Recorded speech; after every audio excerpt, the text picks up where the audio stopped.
সুস্বাদু চিকেন বিরিয়ানি একদম গড়ে থাকা কিছু উপকরণ ব্যবহার করেই কিভাবে অল্প সময়ের মধ্যে মজাদার একটি বিরিয়ানি রান্না করে ফেলতে পারবেন সেটাই আজকে শেয়ার করব।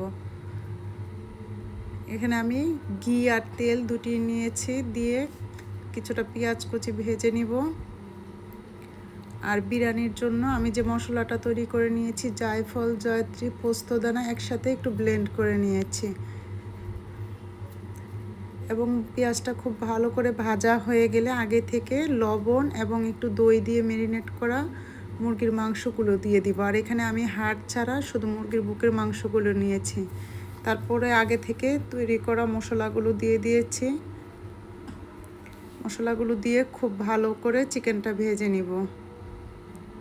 তারপর দিয়ে দিব কিছুটা মরিচের গুঁড়া এবং কিছুটা ধনিয়া গুঁড়া দিয়ে খুব ভালো করে মশলাগুলো মিশিয়ে নিব। এবং দিব হচ্ছে টমেটো কেচাপ। টমেটো কেচাপটা দিলে মাংসের স্বাদটা একটু ভিন্নতা চলে আসে এবং খেতে খুব ভালো লাগে। আর কোনো ঝামেলা ছাড়াই বাসায় থাকা ওই মশলাগুলো যদি করে নিতে পারেন, খুব অল্প সময়ের মধ্যেই বিরিয়ানিটা রান্না করে ফেলতে পারবেন। তারপর আমি দিয়ে দিব কিছুটা দুধ দিয়ে মাংসটা সিদ্ধ হওয়া পর্যন্ত অপেক্ষা করব এবং পরিমাণ মতো লবণ। যেহেতু হাড় ছাড়া শুধু মুরগির বুকের মাংস, তাই সিদ্ধ হতে খুব বেশি একটা সময় লাগবে না, খুব অল্প সময়ের মধ্যেই সিদ্ধ হয়ে যাবে। মাংসটা যখন সিদ্ধ হয়ে যাবে তখন আমি মাংসটা উঠিয়ে নিব এবং তাতে চালগুলো দিয়ে খুব বেশি ভাজার প্রয়োজন নেই, খুব অল্প ভেজেই আমি বিরিয়ানিটা রান্না করব। মাংসের পানিটা পুরোপুরি শুকানো পর্যন্ত অপেক্ষা করতে হবে। যখন পুরোপুরি শুকিয়ে যাবে তখন মাংসগুলো উঠিয়ে নিতে হবে। আর খুব বেশি উপকরণ ব্যবহার করতে হবে না। যে উপকরণগুলোর কথা বলেছি, শুধু জয়ফল, জয়ত্রী, পোস্তদানা, এগুলি একটু ব্লেন্ড করে নিলেই হবে। তারপর আমি ওই মশলাটাতে চালগুলি ভেজে নিব, খুব অল্প সময় ভেজে নিব, খুব বেশি ভাজার প্রয়োজন নেই।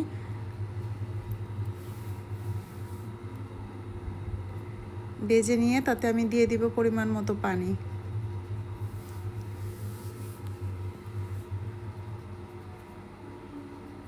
পানিটা দেওয়া হয়ে গেলে আমি এখানে আগে থেকেই দিয়ে দিব কয়েকটা আলু বোখারা এবং কিশমিশ।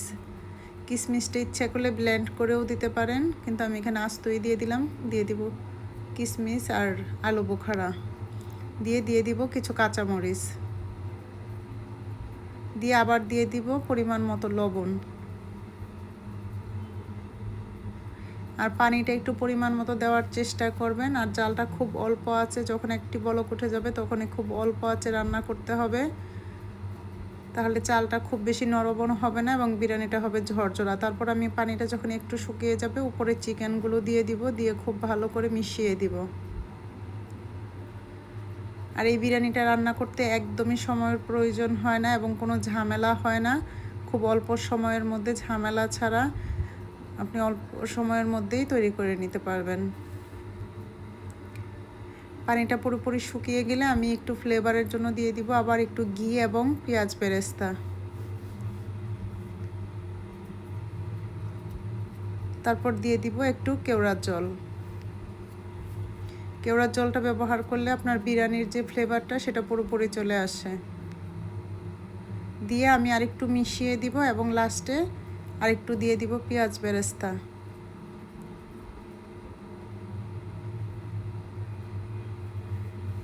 এবং বিরিয়ানিটা পুরোপুরি হয়ে গেছে এবং ঝরঝরা একটা বিরিয়ানি হয়ে যাবে। ঠিক এভাবে রান্না করে দেখবেন, খুব অল্প সময়ের মধ্যে সুস্বাদু একটি গরম মশলা দিয়েই চিকেন বিরিয়ানি তৈরি হয়ে যাবে।